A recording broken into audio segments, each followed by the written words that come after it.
اعوذ باللہ من الشیطان الرجیم بسم اللہ الرحمن الرحیم۔ لاسٹ کلاس میں ہم نے آیت نمبر 28 اور 29 کو دوبارہ پڑھا تھا۔ اس میں مین چیز تھی جو اللہ تبارک و تعالیٰ نے کفار کو یہ چیلنج دیا یا ان سے سوال کیا کہ تم کیسے اللہ کا انکار کر سکتے ہو، حالانکہ رب تو وہ ہے جس نے تم نہیں تھے، کچھ بھی نہیں تھے، اس نے تمہیں پیدا کیا، پھر تمہیں موت دے گا، پھر تمہیں زندہ کرے گا، پھر تم اس کی طرف اٹھائے جاؤ گے۔ دوسرا ہم نے پڑھا تھا دوسری آیت میں، آیت نمبر 29 کے تحت مسئلہ اباحت کہ جس کا مفہوم تھا کہ حقیقت میں اصل میں ہر چیز جائز ہے ما سوا یہ کہ اس کے خلاف کوئی شرعی دلیل آ جائے۔ جب تک کسی چیز کے حرام ہونے پر، اس کے مکروہ ہونے پر، اس کے ناجائز ہونے پر کوئی دلیل نہیں آ جاتی، تب تک وہ چیز جائز رہے گی۔ اس کا کھانا پینا، اس کا استعمال کرنا، وہ سب چیزیں جائز رہیں گی۔ اس کے ساتھ پھر ہم نے ضمناً اس آیت کے تحت تو نہیں تھا، لیکن چونکہ ایک اصول ڈسکس کیا تو اس کے ساتھ پھر دوسرا اصول ڈسکس کرنا بھی ضروری تھا۔ وہ ہم نے ڈسکس کیا تھا کہ عبادات میں یا دین میں اصل چیز جو ہے وہ حرام ہونا ہے۔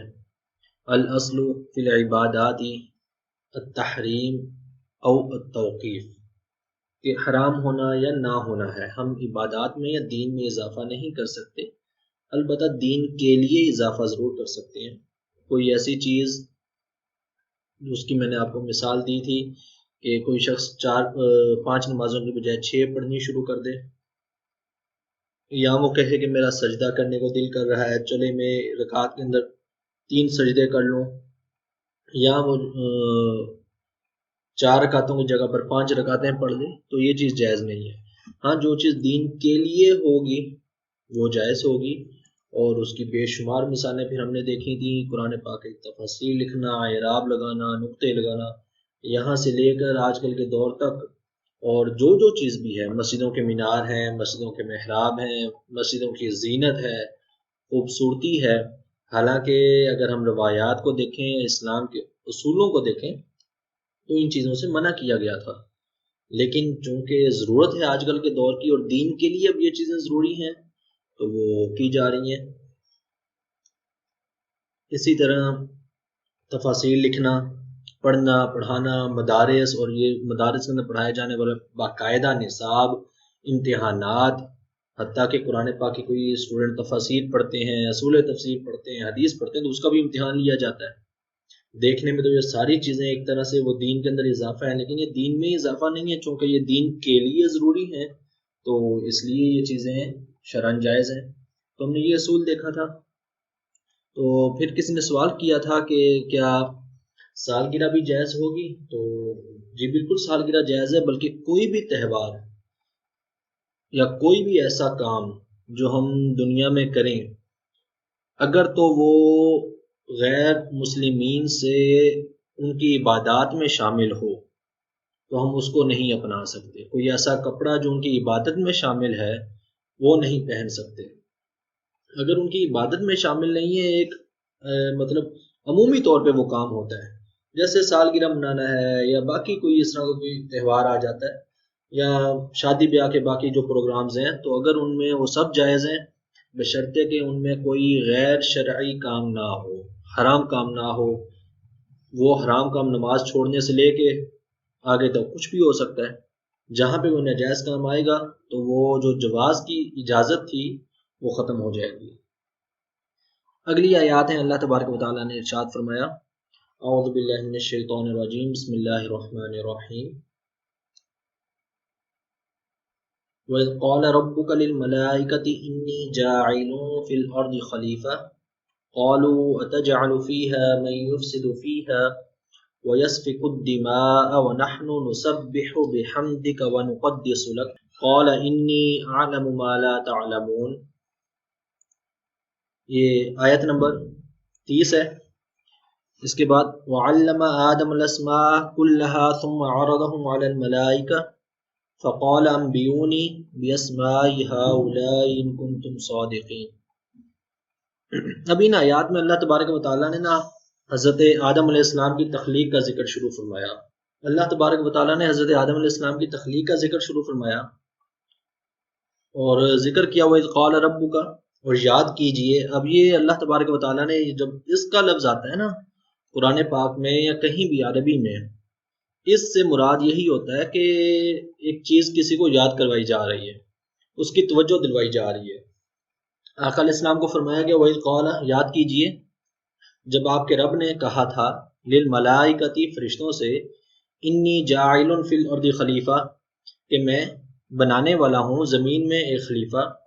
قالوا، تو ان فرشتوں نے کہا اتجعل فیہا، کیا، یعنی کہ اللہ تبارک و تعالیٰ کو انہوں نے عرض کیا کہ آپ زمین میں کسی ایسے شخص کو خلیفہ بنائیں گے، نائب بنائیں گے، من یفسد فیہا، جو زمین میں فساد برپا کرے، ویسفک الدماء، زمین میں خون ریزی کرے، وَنَحْنُ نُسَبِّحُ، حالانکہ اب فرشتے عرض کر رہے ہیں اللہ تبارک و تعالیٰ کو، حالانکہ ہم تسبیح بیان کرتے ہیں، بحمدی کا، حمد کرتے ہیں یا حمد کے ساتھ تیری تسبیح بیان کرتے ہیں، وَنُقَدِّسُ لَكَ، اور ہم تیری پاکیزگی بیان کرتے ہیں. قَالَ إِنِّي أَعْلَمُ مَا لَا تَعْلَمُونَ، تو اللہ تبارک و تعالیٰ نے فرمایا بے شک میں زیادہ جاننے والا ہوں جو کچھ تم نہیں جانتے، جس چیز کا تمہیں علم نہیں ہے. وعلم آدم الاسماء، جب حضرت آدم علیہ السلام کی تخلیق ہو گئی تو اللہ تبارک و تعالیٰ نے سکھا دیا آدم علیہ السلام کو اسماء کلہا، تمام چیزوں کے نام، تمام چیزوں کا علم یا نشانیاں سکھا دیں. ثم، پھر پیش کیا عارضہم، ان سب چیزوں کو، علی الملائکہ، ملائکہ پر. فقال، اور اللہ تبارک و تعالیٰ نے فرمایا انبیونی باسماء ہؤلاء، مجھے ان چیزوں کی ذرا خبر دو، ان کنتم صادقین، اگر تم سچے ہو. تو اب یہ فرشتوں کا اور اللہ تبارک و تعالیٰ کا آپس میں جو ہے نا وہ ایک مکالمہ ہے، تخلیق آدم سے پہلے کا اور تخلیق آدم کے بعد کا. پہلی آیات کے ساتھ ان آیات کا تعلق یہ کہ اللہ تبارک و تعالیٰ نے اپنی نعمتوں کا ذکر کیا تاکہ انسان ان نعمتوں کا اعتراف کرے، کفر سے، گناہوں سے باز آ جائے، اللہ تبارک و تعالیٰ پر ایمان لائے، اطاعت کرے. اور ان آیات میں بتایا کہ انسان کے جو جد اعلیٰ ہیں وہ حضرت آدم علیہ السلام ہے، اور اللہ تبارک و تعالیٰ نے حضرت آدم علیہ السلام کو بہت ساری نعمتوں سے نوازا. یہ ان آیات میں ہمیں بتانے کا یا ہمیں یہ سارا واقعہ بتانے کی ایک حکمت یہ بھی ہے اللہ تبارک و تعالیٰ کی، کہ انسان کو پتہ چلے کہ وہ زمین پر اللہ تبارک و تعالیٰ کا نائب ہے، اللہ کا خلیفہ ہے. ایک پرائم منسٹر ہو اور اس کا کوئی نائب ہو تو اس کے پاؤں زمین پر نہیں لگتے. تو ایک انسان کو اللہ تبارک و تعالیٰ نے اپنا خلیفہ بنایا اور نعمتوں سے نوازا. حضرت آدم علیہ السلام کو خلیفہ بنایا، آگے پھر پے در پہ ان کی اولاد ہے، اور پھر حضرت آدم علیہ السلام کو اللہ تبارک و تعالیٰ نے اپنی صورت پر پیدا کیا. بخاری شریف کی حدیث پاک ہے، صحیح حدیث ہے، آقا علیہ السلام نے فرمایا کہ اللہ تبارک و تعالیٰ نے آدم علیہ السلام کو اپنی صورت پر پیدا کیا. اب اس صورت سے مراد وہ اللہ تبارک و تعالیٰ ہی بہتر جانتا ہے کہ، اور یہ میں نے آپ کو پہلے بھی ایک بار رسول بتایا تھا کہ اس طرح کی چیزیں جہاں پر اللہ تبارک و تعالیٰ کے لیے آئے تو وہ بطور تمثیل کے یا بطور سمجھانے کے ہوتی ہیں، حقیقت نہیں ہوتی کہ اللہ تبارک و تعالیٰ کسی شکل سے پاک ہے. اور پھر کائنات کی تمام اشیاء کا علم اللہ تبارک و تعالیٰ نے حضرت آدم علیہ السلام کو دیا، یہ بھی ایک نعمت ہے. پھر انہیں مسجود ملائکہ بنایا کہ آدم علیہ السلام کو، مطلب ملائکہ کو حکم دیا، فرشتوں کو حکم دیا کہ وہ آدم علیہ السلام کو سجدہ کریں. وہی فرشتے جو اعتراض کر رہے تھے انسان کی تخلیق پر کہ یا اللہ تو انسان کو بنانا چاہتا ہے، وہ زمین میں فساد کرے گا، خون ریزی کرے گا. تو اللہ تبارک و تعالیٰ نے جب انسان کی تخلیق فرمائی، حضرت آدم علیہ السلام کو پیدا فرمایا، تو فرشتوں کو ہی حکم دیا کہ اب سجدہ کرو. پہلے جنت میں رکھا اللہ تبارک و تعالیٰ نے، پھر ان کو خلافت جاری کرنے کے لیے زمین پر بھیج دیا، اور یہ آدم علیہ السلام پر اور ان کی اولاد پر، یعنی کہ آگے نسل انسانی پر اللہ تبارک و تعالیٰ کی بہت بڑی نعمت ہے یہ.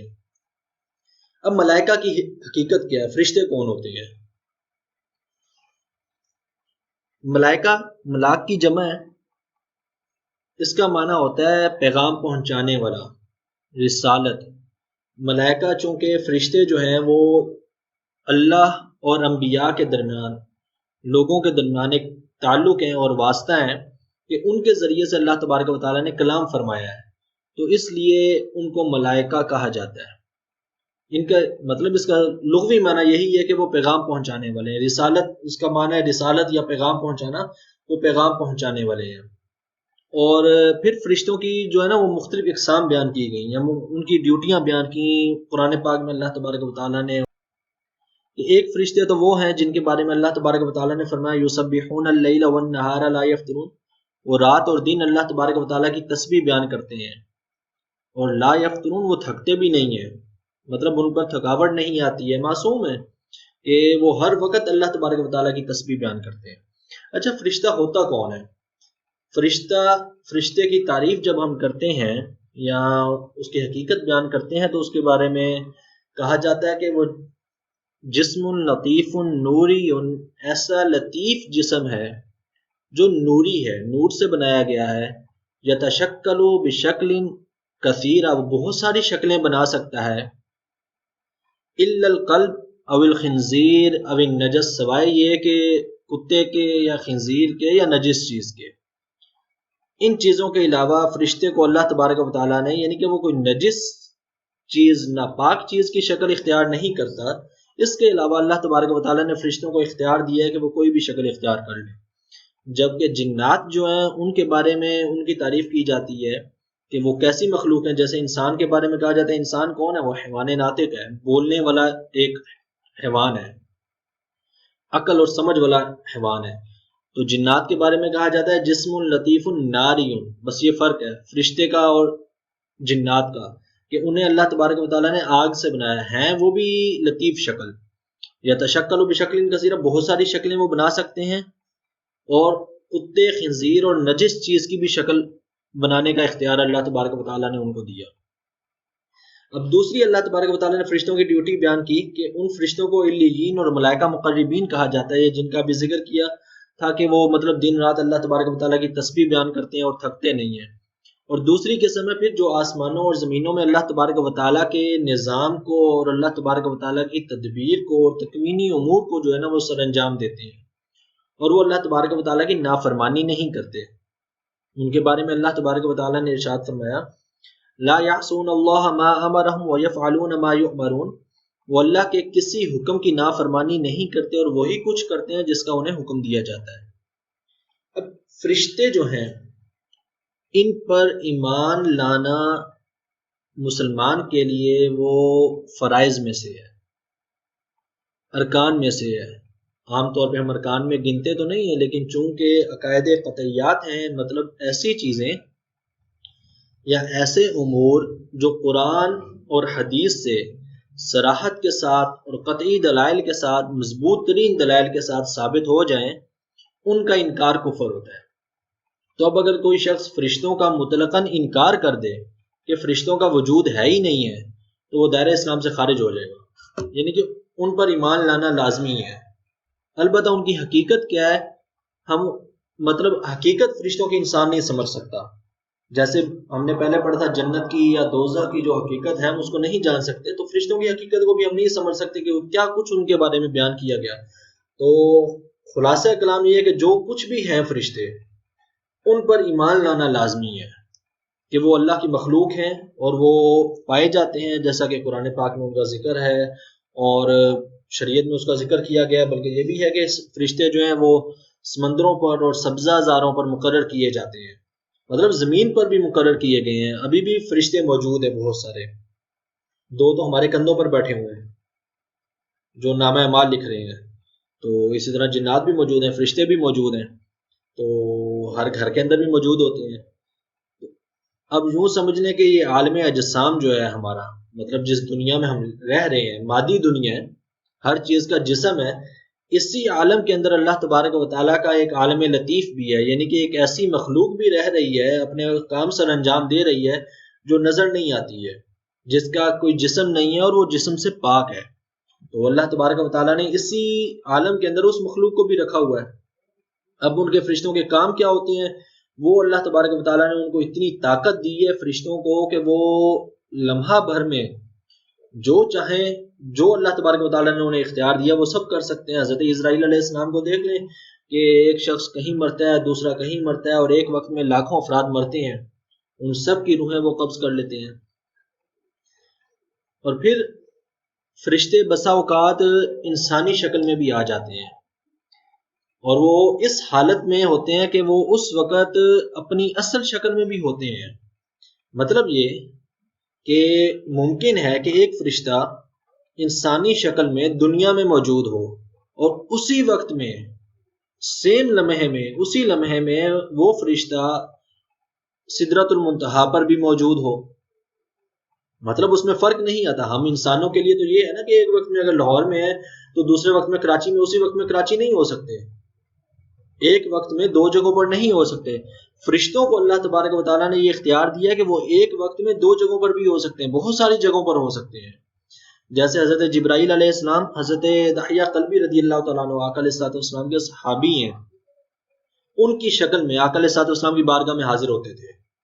مطلب جب حضور کی بارگاہ میں عام طور پر آتے ہیں، ویسے تو وہی لے کر بھی آتے تھے، لیکن مجلس میں آئے ہیں یا ویسے، تو وہ بسا اوقات حضرت دحیہ قلبی رضی اللہ تعالیٰ عنہ کی شکل میں آتے تھے۔ اب جب وہ حضور کی بارگاہ میں موجود ہیں، اسی لمحے اللہ تبارک و تعالیٰ نے حضرت جبرائیل کو اتنا اختیار دیا ہے کہ وہ اسی لمحے آقا علیہ السلام کی بارگاہ میں حضرت دحیہ قلبی کی شکل میں موجود ہیں، لیکن وہ سدرۃ المنتہا پر بھی موجود ہے، اور یہ بعید نہیں ہے۔ اس پر مطلب اتفاق ہے علماء کا کہ فرشتہ ایک وقت میں کئی جگہوں پر موجود ہو سکتا ہے، اور اس کی ایک بڑی مثال تو ہمارے سامنے حضرت اسرائیل علیہ السلام ایک وقت میں کئی جگہوں پر ہیں۔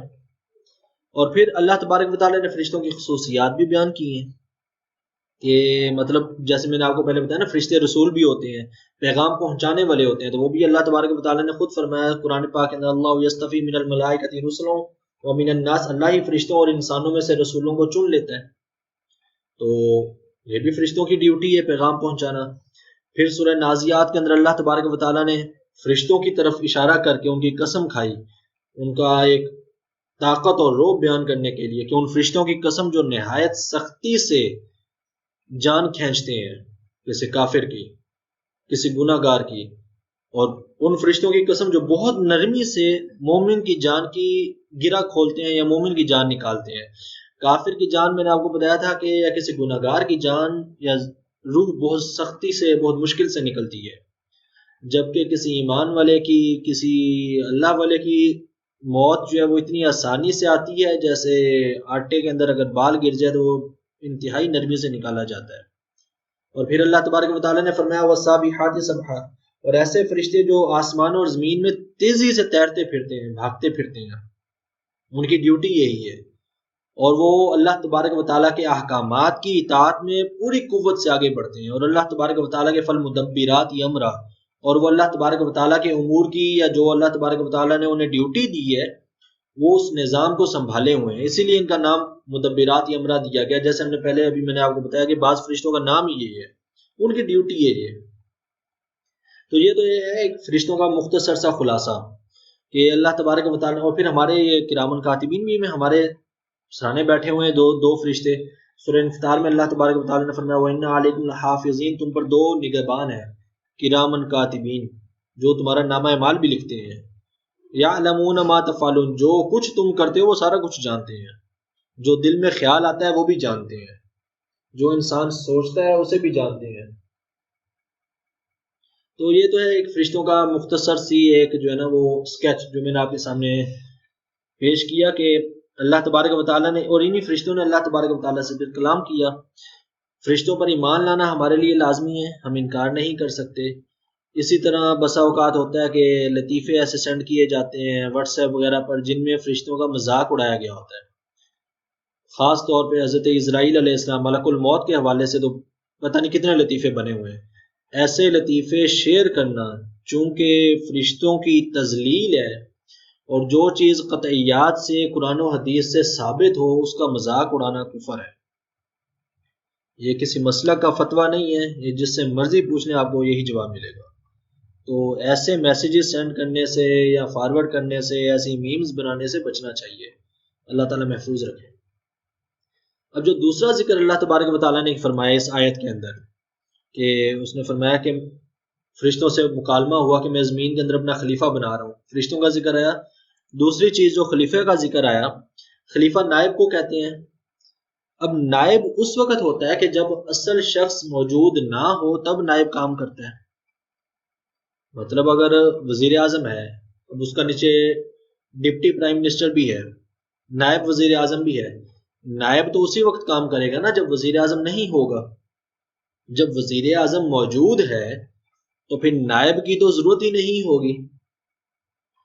اب سوال یہ ہے کہ اللہ تبارک و تعالیٰ تو ہمہ وقت، مطلب وہ ایسا کہیں سوچ ہی نہیں ہے، سوچ بھی نہیں سکتے کہ کوئی ذرہ اس کے وجود سے خالی ہو جائے. وہ تو موجود ہے، تو پھر اس کو خلیفہ کی ضرورت کیوں پیش آئی؟ تو اللہ تبارک و تعالیٰ نے خلیفہ کی ضرورت اللہ تبارک و تعالیٰ کو نہیں تھی بنیادی طور پر. اللہ تبارک و تعالیٰ نے جو آدم علیہ السلام کو خلیفہ مقرر کیا یا لوگوں کو خلیفہ مقرر کیا حضرت آدم علیہ السلام کے بعد، جو ایک نسل در نسل ایک سلسلہ چلا کہ جیسے عام طور پہ کہا بھی جاتا ہے کہ انسان زمین پر اللہ کا خلیفہ ہے، تو اللہ کو اس کی ضرورت نہیں تھی کہ وہ خلیفہ مقرر کرے، بلکہ لوگوں کو ضرورت تھی کہ کوئی نہ کوئی ان کے اوپر ایسا ہونا چاہیے جو ان کو اللہ کے احکامات کی طرف بلاتا رہے، کیونکہ اللہ تبارک و تعالیٰ ڈائریکٹلی لوگوں کے ساتھ اس دنیا میں کلام نہیں کرتا سوائے انبیاء کے. اس دنیا میں اگر اللہ تبارک و تعالیٰ ڈائریکٹ کسی کے ساتھ کلام کرتا ہے، جیسے ہم نے شروع میں پڑھا تھا کہ وحی کی 4 شکلیں ہیں، کہ بسا اوقات فرشتہ آتا ہے اور بسا اوقات اللہ تبارک و تعالیٰ خود ہم کلام ہوتا ہے. تو زمین پر رہتے ہوئے اس دنیا میں اللہ تبارک و تعالیٰ تو صرف انبیاء اور رسولوں کے ساتھ ڈائریکٹ کلام کرتا ہے، عام انسانوں کے ساتھ تو نہیں. تو عام انسانوں تک اللہ تبارک و تعالیٰ کا پیغام پہنچانے کے لیے انسانوں کو اللہ کی طرف سے کسی خلیفہ کی ضرورت تھی. اللہ کی ضرورت نہیں ہے معاذ اللہ خلیفہ ہونا، بلکہ لوگوں کے لیے ضرورت تھی، اس لیے اللہ تبارک و تعالیٰ نے جو ہے نا وہ خلیفہ بنایا، ایک نائب رکھا، اور اس کو پھر وہ نبی ہے اور وہ رسول ہیں، انبیاء ہیں، اللہ تبارک و تعالیٰ نے رسول بھیجے. اب خلیفہ کا ایک معنی تو یہ ہو گیا جو ہم نے بنیادی طور پہ پڑھا، نائب. اب دوسرا چونکہ اس کا ذکر آیا، اس سے مراد انبیاء اور رسول ہیں، تو جب ہم اس کا اصطلاحی معنی کریں گے تو پھر وہ یہ ہوگا کہ خلیفہ جو اللہ تبارک و تعالیٰ کی طرف سے مقرر ہوا، تو وہ ہستی جس کے ذمہ اللہ تبارک و تعالیٰ کے احکامات کا لوگوں تک پہنچانا ہو، یعنی کہ جو اللہ تبارک و تعالیٰ کے احکامات کو، اللہ تبارک و تعالیٰ کی شریعت کو، اللہ تبارک و تعالیٰ کی منشا کو لوگوں تک پہنچائے، وہ خلیفہ ہے. اب اس میں پھر حضرت آدم علیہ السلام سے لے کر آقا علیہ السلام کی ذات اقدس تک تمام جو ہے نا وہ خلیفہ ہی ہیں. اور پھر اسی طرح اللہ تبارک و تعالیٰ نے سورہ نور کے اندر ذکر کیا، چونکہ آقا علیہ السلام کے بعد اب نبوت تو آنی نہیں ہے، نبوت کا دروازہ بند ہو گیا، رسالت کا دروازہ بند ہو گیا، کوئی نبی تو نہیں آئیں گے اب، اور بلکہ ایسا سوچنے والا بھی جو ہے وہ دائرہ اسلام سے خارج ہے. آقا علیہ السلام آخری نبی ہیں، شک بھی نہیں ہے اس کے اوپر. اب اس کے بعد یہ خلافت کا منصب جو ہے نا آقا علیہ السلام کی امت کو دے دیا گیا، کہ اللہ تبارک و تعالیٰ نے فرمایا سورہ نور کے اندر، تم میں سے جو لوگ ایمان لائے ہیں انہوں نے نیک اعمال کیے، تو ان سے اللہ نے یہ وعدہ کر لیا کہ وہ ان کو ضرور بضرور زمین میں خلیفہ بنائے گا، جس طرح ان سے پہلے لوگوں کو خلیفہ بنایا تھا. یعنی اللہ تبارک و تعالیٰ انہیں کوئی نہ کوئی منصب عطا کرے گا، اور لوگ مطلب ان کی طرف رجوع کریں گے، وہ اللہ تبارک و تعالیٰ کی طرف سے زمین میں خلیفہ ہیں. اور اس سے مراد اب وہ تمام مسلمان حکمران بدرجہ اولا آ جائیں گے، اور دوسرے نمبر پر پھر علماء آ جائیں گے. پہلا نمبر حکمرانوں کا ہے، جو جن کو اللہ تبارک و تعالیٰ نے زمین پر جو ہے نا وہ خلافت دے دی ہے، حکومت دے دی ہے. اب اگر وہ اللہ کا حکم نافذ نہیں کرتے، اللہ تبارک و تعالیٰ کی شریعت نافذ نہیں کرتے، تو وہ دگنے مجرم ہو جائیں گے. ایک تو یہ کہ انہوں نے اللہ کی نافرمانی کی، دوسرا یہ کہ جو لوگ گناہ کر رہے ہیں ان کا گناہ بھی ان کے سر جا رہا ہے. جیسے عام طور پر ہوتا ہے نا کہ بیٹا اگر نماز نہیں پڑھتا اور باپ نے اس کو نماز کی طرف لگایا ہی نہیں، تو وہ باپ کے لیے گناہ جاریہ ہو جائے گا. جیسے ثواب جاریہ ہوتا ہے یا صدقہ جاریہ ہوتا ہے، گناہ جاریہ بھی ہوتا ہے. کوئی شخص سینما بنا کے مر گیا، تو جب تک سینما چلتا رہے گا تو اس کو بھی اس کا جو ہے نا وہ فرشتے الٹا فیض پہنچاتے رہیں گے پھر. اور اگر کوئی مسجد بنا کے مر گیا تو اس کو اس کی برکت ملتی رہے گی. تو اب یہی حال حکمرانوں کا ہے. اگر وہ لوگوں کو دین کی طرف راغب نہیں کرتے اور لوگوں پر اللہ تبارک و تعالیٰ کا دین نافذ نہیں کرتے، تو اللہ کی طرف تو مجرم ہیں ہی ہیں، اور لوگوں کے بھی جتنے بھی گناہ ہیں ان سب کے اندر وہ شامل ہو جائیں گے، سب کے ساتھ ساتھ ان کو بھی گناہ ہوگا. اب اس آیت میں خلیفہ سے مراد کون ہے؟ اس آیت میں بنیادی طور پر خلیفہ سے مراد حضرت آدم علیہ السلام ہے، اور پھر دوسرے نمبر پر حضرت آدم علیہ السلام اور ان کی پوری اولاد ہے کہ اللہ تبارک و تعالیٰ نے اس کا ذکر کیا۔ اب اس کے بعد اللہ تبارک و تعالیٰ نے فرمایا، جو حضرت آدم علیہ السلام کے لیے بھی ذکر کیا گیا ان آیات کے اندر، اللہ تبارک و تعالیٰ نے حضرت آدم علیہ السلام کے لیے جو الفاظ استعمال فرمائے، ایک خلیفہ اور دوسرا فرمایا وَعَلَّمَ آدَمَ الْأَسْمَاءَ كُلَّهَا، ہم نے حضرت آدم علیہ السلام کو تمام چیزوں کا علم جو ہے نا وہ سکھا دیا۔ اسی آیت کے اندر اللہ تبارک و تعالیٰ نے فرمایا۔ اور پھر اب آدم علیہ السلام کی تخلیق کیسے فرمائی، یہ تو اس کی تفصیل جو مکمل تفصیل ہے، اور اس کے تحت پھر آقا علیہ السلام کی احادیث ہیں۔ حضور نے ایک بچے کی پیدائش کے بارے میں دنوں کا بھی بتایا کہ اتنے دن بعد اس کی آنکھیں ہوتی ہیں، اتنے دن بعد اس کے اندر روح پھونکی جاتی ہے۔ وہ تفصیل ہم انسان کی تخلیق میں پڑھیں گے جب آگے آیات آئیں گی۔ آدم علیہ السلام کی تخلیق کے جو مراحل قرآن پاک نے بیان کیے ہیں نا، خلاصتاً وہ یہ ہیں۔ پہلے فرمایا انی خالق بشرا من طین، اللہ تبارک و تعالیٰ نے حضرت آدم علیہ السلام کو مٹی سے بنایا، اور پھر فرمایا وَلَقَدْ خَلَقْنَا الْإِنسَانَ مِنْ صَلْصَالٍ مِنْ حَمَإٍ مَسْنُونٍ، اور بے شک ہم نے انسان کو بجنے والی سیاہ مٹی سے پیدا کیا۔ اب چار چیزوں کا ذکر آ رہا ہے اس آیت کے اندر یا اس آیت کے تحت۔ اللہ کے نائب ہونے کے اعتبار سے حضرت آدم علیہ السلام کو خلیفہ کہا گیا اس آیت میں۔ پہلے فرمایا نا کہ میں زمین پر اپنا خلیفہ بنا رہا ہوں۔ خلیفہ کس اعتبار سے کہا گیا کہ وہ اللہ تبارک و تعالیٰ کے نائب ہیں زمین پر لوگوں کے لیے۔ انہیں آدم کہا گیا کیوں کہ وہ گندمی رنگ تھا ان کا، اس گندمی رنگ کی وجہ سے انہیں آدم فرمایا۔ یہ جو ہمارے ہاں ایک وہ مشہور ہے نا کہ آدم، شاید وہ یہ اللہ تبارک و تعالیٰ نے فرمایا آدم اور دم سے مراد سانس لیا جاتا ہے، یہ چیز وہ مطلب من گھڑت ترین بات ہے۔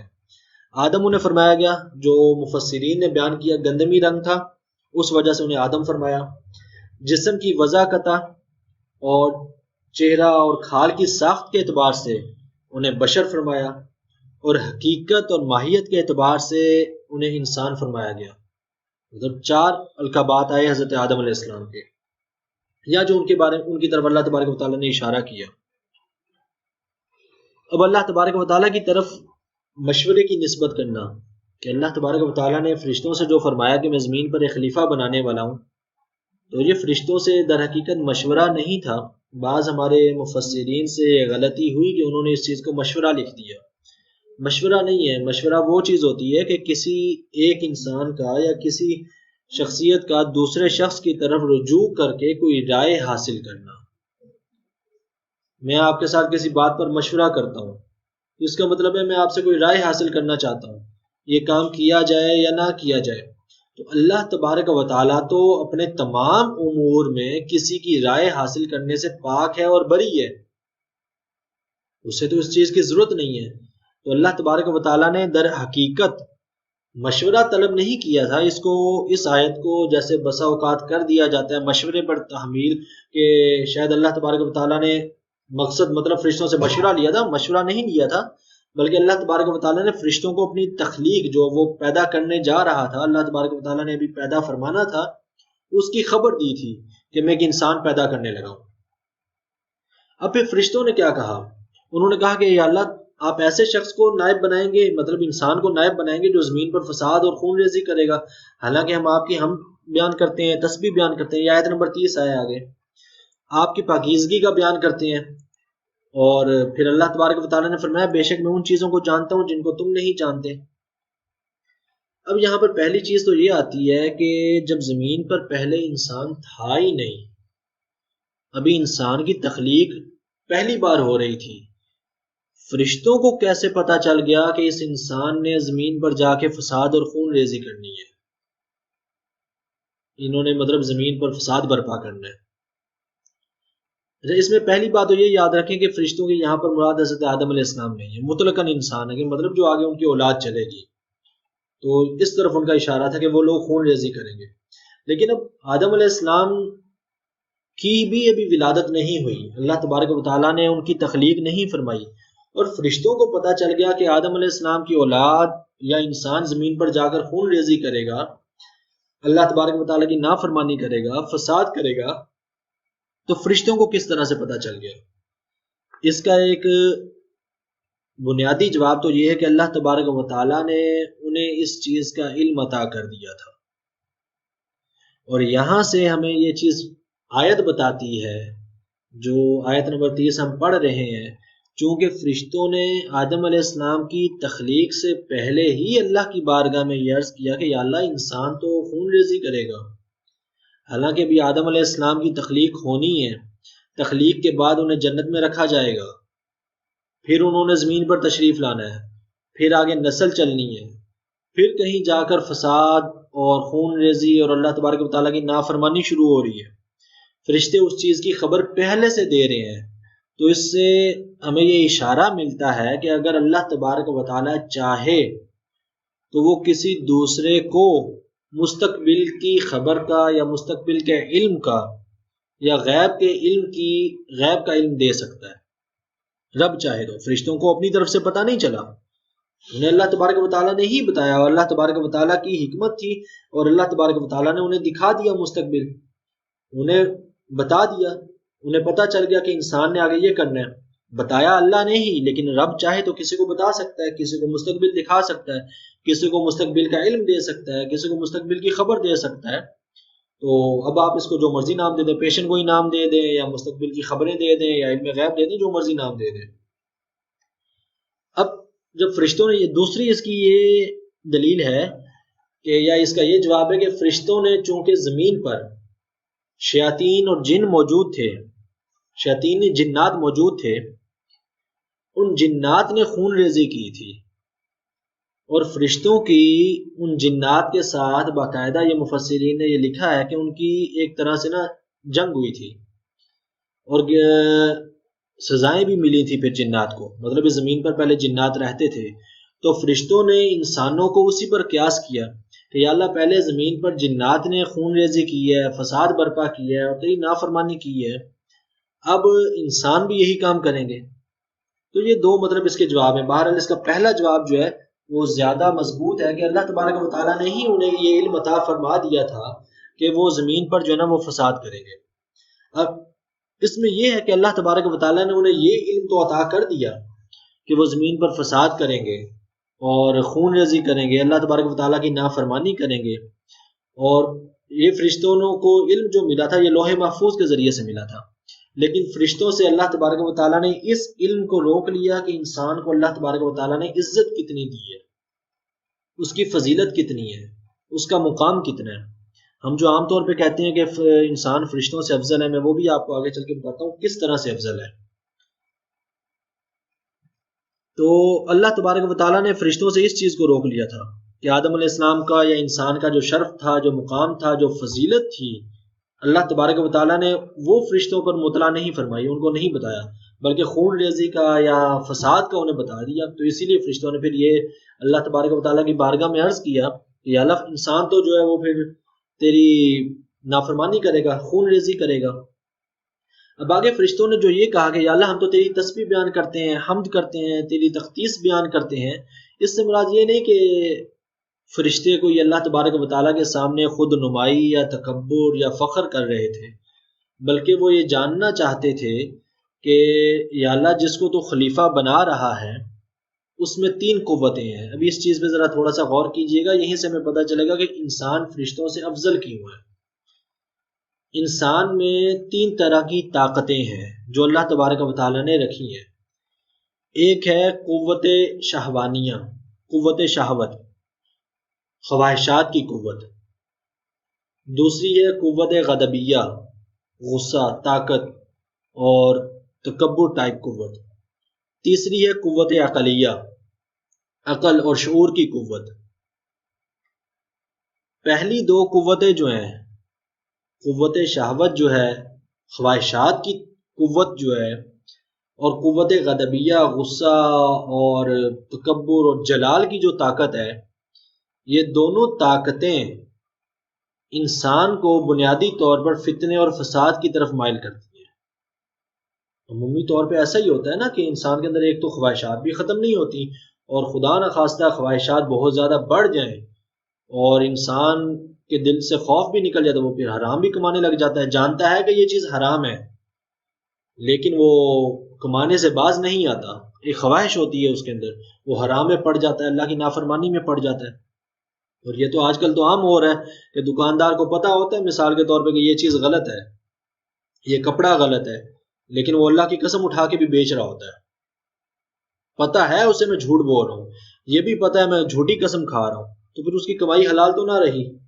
تو یہ تو ہوگی پہلی قوت کہ اگر قوت شہوت یا قوت خواہش جو ہے وہ انسان کو حرام کی طرف مائل کر دیتی ہے اگر زیادہ ہو جائے۔ قوت غضبیہ جو جلال ہے وہ انسان کو لڑائی جھگڑے کی طرف، فساد کی طرف مائل کر دیتا ہے۔ اور یہی ہوتا ہے کہ اگر انسان کے اندر اللہ تبارک و تعالیٰ کا خوف نہ ہو یا وہ دین کی طرف مائل نہ ہو تو عام لوگ پھر کس طرح سے لڑ جھگڑ پڑتے ہیں، کسی کو معاف کرنا گوارا ہی نہیں کرتے۔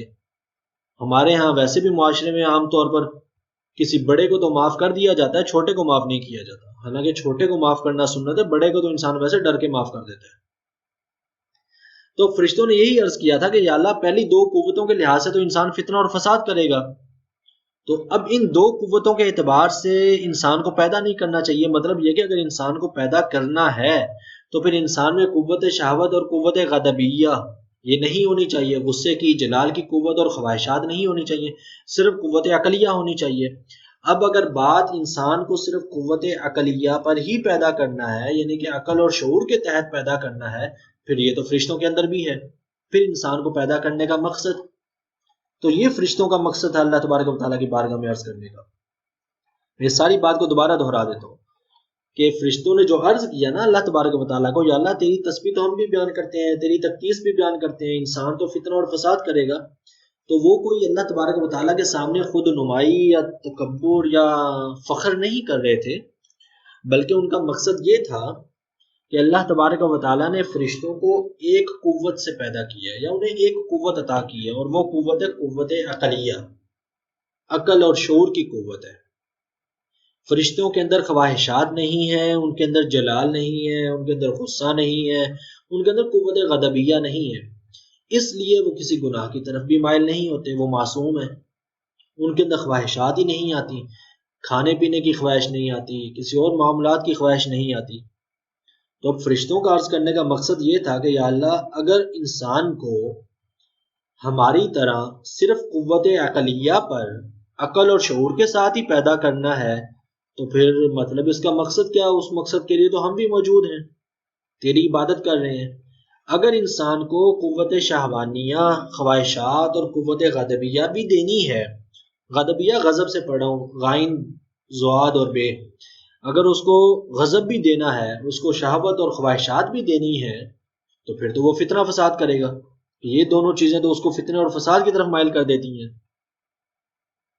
ٹھیک، اب اس میں یہی سے انسان کی جو ہے نا وہ بڑائی ظاہر ہوتی ہے، جو اللہ تبارک و تعالیٰ نے انسان کو اشرف المخلوقات بنایا کہ وہ فرشتوں سے بھی افضل ہے۔ اب وہ اس طرح سے کہ اللہ نے فرشتوں کو دیکھے ایک قوت دی، قوت عقلیہ، ان میں قوت شہوت ہے ہی نہیں، قوت غضبیہ ہے ہی نہیں۔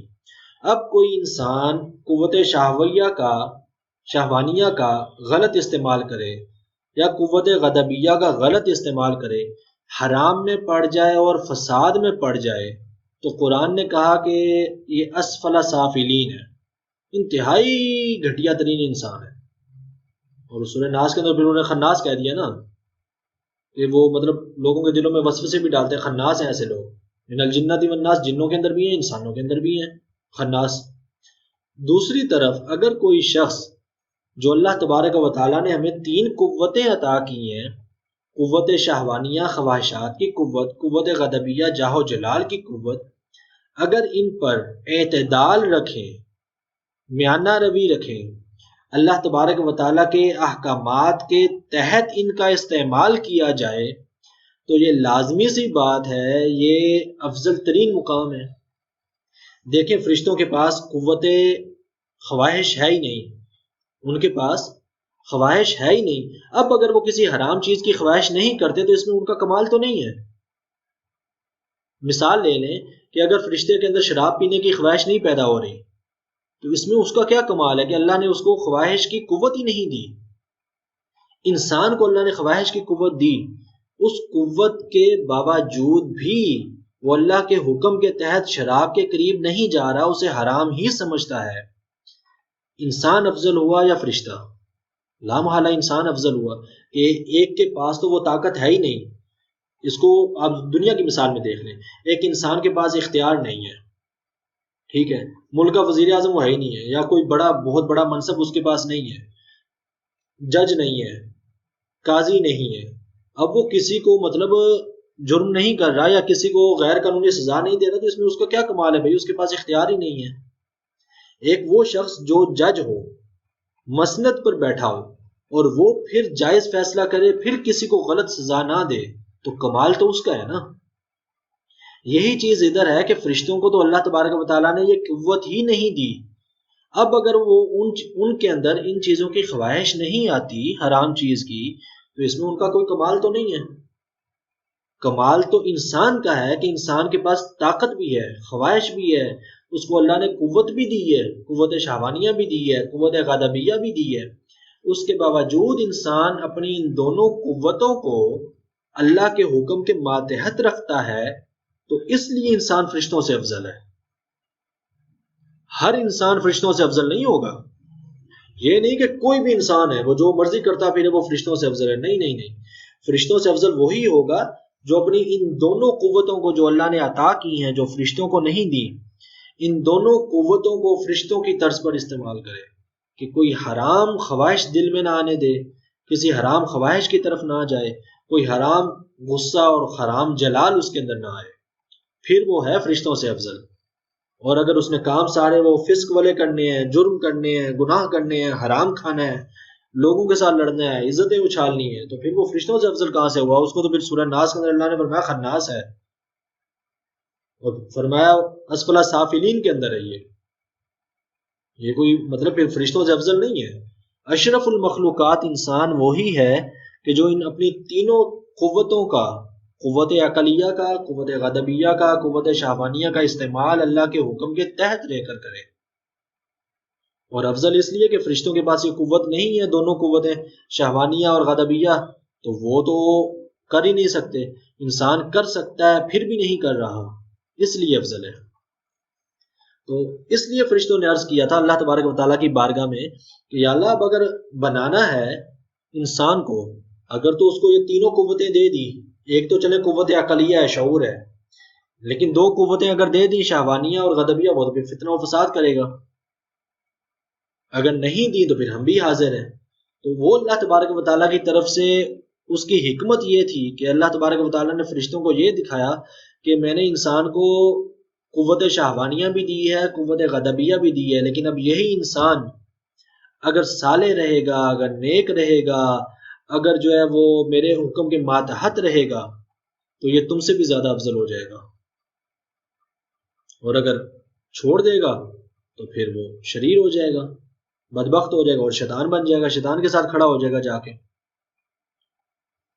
اب اس سے اگلی چیز ہے جو اللہ تبارک و تعالیٰ نے اس سے اگلی آیت میں ارشاد فرمایا، یہ تو تھا حضرت آدم علیہ السلام کی تخلیق، اور پھر جو ہے نا وہ ایک قصہ جو اللہ تبارک، فرشتوں نے عرض کیا کہ یا اللہ آدم علیہ السلام کو کیوں بنا رہا ہے، جو خلیفہ بنانا چاہتے ہیں، ابھی تک آدم علیہ السلام کی جو ہے وہ تخلیق نہیں ہوئی ہے۔ اس آیت آگے اللہ تبارک و تعالیٰ نے پھر فرشتوں کو کیا فرمایا، قال انی اعلم ما لا تعلمون، میں وہ جانتا ہوں جو کچھ تم نہیں جانتے۔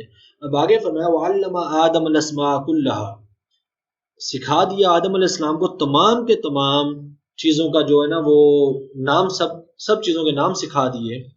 ثم عرضهم علی الملائکہ، پھر انہیں فرشتوں پر پیش کیا اور فرشتوں کو کہا فقال انبئونی باسماء هؤلاء ان کنتم صادقین، اگر تم سچے ہو، اپنے دعوے میں سچے ہو۔ اب اس سے مراد یہ نہیں کہ معاذ اللہ فرشتے جھوٹ بول سکتے ہیں، ایسی چیز نہیں ہے، بلکہ اللہ تبارک و تعالیٰ کی طرف سے انہیں مطلب یہ ارشاد فرمایا جا رہا ہے کہ اگر تم نے جو دعویٰ کیا تھا کہ سارے انسان ایک طرح کے ہوں گے، تو اگر تم سچے ہو تو مجھے ذرا ان چیزوں کے نام بتاؤ۔ اب ذرا اس آیت پر غور کریں۔ فرشتوں کا اعتراض یہ تھا کہ انسان ہم سے افضل نہیں ہوگا، کہ وہ فتنہ و فساد کرے گا، ٹھیک۔ ان کے اس اعتراض کا جواب اللہ تبارک و تعالیٰ نے کس چیز سے دیا؟ پہلی چیز یا پہلی نعمت جو اللہ تبارک و تعالیٰ نے دی ہے نا انسان کو، وہ دی ہے وعلم آدم الاسماء، حضرت آدم علیہ السلام کو علم دیا۔ پہلی چیز تو اللہ تبارک و تعالیٰ نے انسان کو فرشتوں سے جو افضل کیا وہ علم کی بنیاد پر کر دیا، فضیلت علمی عطا کر دی، اور اسی علم کی فضیلت سے ظاہر کر کے فرمایا کہ انسان ہی خلیفہ بن سکتا ہے، فرشتے نہیں۔ اب اگر کوئی شخص علم ہی حاصل نہ کرے تو وہ پھر افضل بھی نہیں ہوگا اور اللہ کے قریب بھی نہیں ہوگا۔ اور ہمارے ہاں ایسے بدبخت بہت ہیں، پیر شیر بہت سارے بنے ہوئے ہیں، جس میں مطلب 6 دن وضو نہیں کرنا ہوتا نا، اور 8 انگوٹھیاں پہننی ہوتی ہیں، وہ بھی پیر بن کے گھوم رہا ہے اور اللہ کا ولی بن کے گھوم رہا ہے، بڑی پہنچی ہوئی شخصیت ہے، کہیں نہیں پہنچے ہوتے، سیدھے جہنم میں ہی پہنچے ہوتے ہیں۔ صرف اللہ کا ولی صرف وہی ہو سکتا ہے، یا نیک بندہ وہی ہو سکتا ہے جو کم از کم جس چیز سے اللہ نے انسان کی ابتدا کی ہے وہاں تک تو پہنچے نا، علم تو حاصل کرے۔ علم ہی حاصل نہیں کرے گا تو آگے کہاں جائے گا؟ اب کس چیز کا سکھایا اللہ تبارک و تعالیٰ نے حضرت آدم علیہ السلام کو؟ تمام چیزوں کا علوم، اور اس کے اندر علماء فرماتے ہیں کہ مطلب اللہ تبارک و تعالیٰ نے حضرت آدم علیہ السلام کو قیامت تک کے لیے جو کچھ بھی بننا تھا، جس چیز کا بھی وجود ہونا تھا، وہ تمام چیزوں کے علوم سکھا دیے۔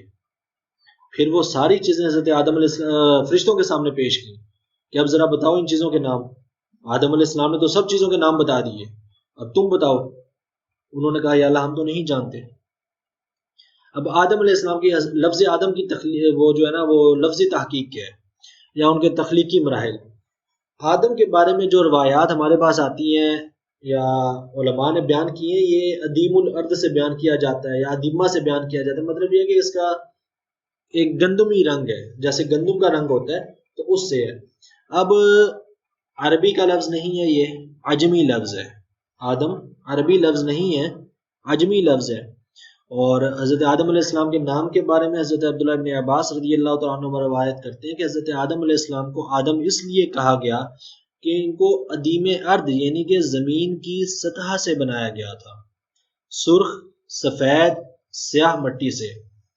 اسی لیے حضرت آدم علیہ السلام کی اولاد میں کچھ لوگوں کا رنگ سرخ ہے، کچھ کا سیاہ ہے اور کچھ کا سفید ہے۔ اور یہ حضرت عبداللہ ابن عباس رضی اللہ تعالیٰ عنہ کا قول ہے کہ آدم علیہ السلام کو چونکہ مٹی کی سطح سے بنایا گیا، مٹی سے بنایا گیا، اس لیے انہیں عدیم ارض کہا گیا۔ اور مٹی کے اندر چونکہ مطلب یہ مختلف رنگ آئے، سرخ سفید اور سیاہ، اس طرح کا ذکر بھی آیا پہ آیات کے اندر اور روایات کے اندر، اسی لیے ان کی اولاد کے اندر جو ہے نا یہ تینوں رنگ ہیں، یا تینوں مطلب انسانوں کے اندر یہ تینوں طرح کے کلر پائے جاتے ہیں۔ آقا علیہ الصلوۃ والسلام نے فرمایا، حضرت سیدنا ابو ہریرہ رضی اللہ تعالیٰ عنہ سے مروی ہے کہ آقا علیہ الصلوۃ والسلام نے فرمایا اللہ تبارک و تعالیٰ نے آدم علیہ السلام کو مٹی سے پیدا کیا، اس کو کیچڑ یعنی گیلی مٹی کر دیا، مٹی کو خشک مٹی تھی اس کو گیلا کر دیا، کیچڑ بنا دیا، پھر اس کو چھوڑ دیا حتیٰ کہ وہ سیاہ گارا ہو گئی۔ یہ حدیث پاک ہے آقا علیہ الصلوۃ والسلام کی۔ پھر اللہ تبارک و تعالیٰ نے اسے آدم علیہ السلام کا پتلا بنایا اور ان کی صورت بنائی اور پھر اس کو چھوڑ دیا حتیٰ کہ وہ خشک ہو گئی۔ اور جب وہ اس ابھی خشکی کی حالت میں تھا پتلا، ابھی اس میں روح نہیں پھونکی تھی، تو ابلیس جو تھا نا شیطان، وہ اس پتلے کے پاس سے گزرتا تھا اور کہتا تھا کہ یہ پتلا جو ہے نا اللہ نے کسی امر عظیم کے لیے، بہت بڑے کام کے لیے بنایا ہے، اس کا کوئی چھوٹا مقصد نہیں ہے۔ تو پھر اللہ تبارک و تعالیٰ نے آقا علیہ الصلوۃ والسلام نے فرمایا پھر اللہ تبارک و تعالیٰ نے اس پتلے میں اپنی پسندیدہ روح پھونک دی۔ اس روح کا اثر یہ ہوا کہ سب سے پہلے حضرت آدم علیہ السلام کی آنکھوں اور نتھنوں میں اس روح کا اثر ظاہر ہوا۔ حضرت آدم علیہ السلام کو چھینک آئی، اللہ تبارک و تعالیٰ نے ان کو الحمدللہ کہنے کا القاء کیا، یعنی کہ اللہ تبارک و تعالیٰ نے انہیں یہ تعلیم فرمایا۔ تو آدم علیہ السلام نے الحمدللہ کہا اور اللہ تبارک و تعالیٰ نے فرمایا یرحمک اللہ، مطلب خود فرمایا۔ اور پھر اللہ تبارک، یہ عام طور پہ بھی جب ہمیں کسی کو چھینک آئے تو الحمدللہ کہنا چاہیے اور اس کے جواب میں دوسرے کو یرحمک اللہ کہنا چاہیے کہ اللہ آپ پر رحم کرے۔ اور پھر حضرت اللہ تبارک و تعالیٰ نے حضرت آدم علیہ السلام کو کہا کہ اس جماعت کے پاس جاؤ، یعنی فرشتوں کی جماعت کے پاس، ان سے بات کرو، دیکھو یہ کیا کہتے ہیں۔ حضرت آدم علیہ السلام فرشتوں کے پاس گئے اور جا کر کہا السلام علیکم۔ فرشتوں نے کہا وعلیکم السلام ورحمۃ اللہ، جیسے ہم عام طور پہ وعلیکم السلام کہتے ہیں۔ تو حضرت آدم علیہ السلام اللہ کے پاس گئے اور عرض کیا کہ یا اللہ، انہوں نے اللہ تبارک و تعالیٰ نے پوچھا کہ انہوں نے کیا کہا؟ حالانکہ اللہ تبارک و تعالیٰ کو خود علم ہے، یہ نہیں معاذ اللہ ثم معاذ اللہ کہ اللہ تبارک و تعالیٰ کو علم نہیں، وہ جانتا ہے، لیکن ایک تعلیم ہے اور ایک آگے آنے والی نسل کی تربیت ہے۔ تو حضرت آدم علیہ السلام نے عرض کیا کہ یا اللہ میں نے ان کو سلام کیا، تو انہوں نے جواب میں مجھے کہا کہ وعلیک السلام ورحمۃ اللہ۔ تو اللہ تبارک و تعالیٰ نے فرمایا اے آدم، یہ تمہارا اور تمہاری اولاد کے سلام کرنے کا طریقہ ہے۔ اب ذرا تصور کریں کہ کتنا پیارا سلام ہے کہ آدم علیہ السلام نے جو پہلے کلمات بولے وہ چھین کر جواب دیا الحمدللہ، اللہ نے فرمایا یرحمک اللہ، اور پھر دوسرے کلمات جو بولے فرشتوں کو جا کر کہا کہ السلام علیکم، فرشتوں نے جواب دیا وعلیک السلام ورحمۃ اللہ۔ چونکہ حضرت آدم علیہ السلام ایک تھے تو علیکہ واحد کا صیغہ بولا، ہم عام طور پہ جمع کا صیغہ بولتے ہیں کہ حدیث پاک میں یہی ہے وعلیکم السلام ورحمۃ اللہ۔ تو یہ پہلی تعلیم جو اللہ تبارک و تعالیٰ نے آدم علیہ السلام کو دی اولاد کے لیے، آنے والی نسل انسانی کے لیے، وہ یہی اسلام تھا۔ اور ہم آج کل جو ہے نا وہ اس چیز سے آ رہی ہیں، بلکہ کہیں سے جا رہے ہوں یا واپس جانے لگیں یا کسی سے مل کے ملاقات ختم کرنے لگیں تو السلام علیکم السلام نہیں کرتے بلکہ اللہ حافظ کہہ دیتے ہیں۔ ٹھیک ہے، اللہ حافظ کہیں، خدا حافظ کہیں، جو مرضی کہیں، لیکن سلام سب چیزوں سے بہتر ہے اور اس میں زیادہ برکت ہے۔ اللہ حافظ کا مطلب یہ ہے کہ اللہ آپ کی حفاظت کرے، اس کی دعا ہے، دینی چاہیے دعا، لیکن سلام زیادہ بہتر ہے، سلام ضرور کرنا چاہیے۔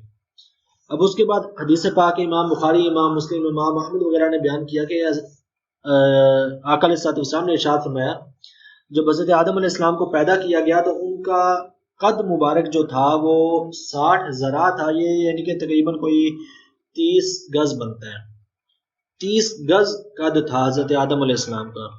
اور ہم نے وہ جنت والے چیپٹر میں پڑھا تھا آیات میں، جنت کے باب میں، کہ جنت میں جتنے انسان بھی جائیں گے ان کا قد حضرت آدم علیہ السلام کے قد کے برابر ہوگا۔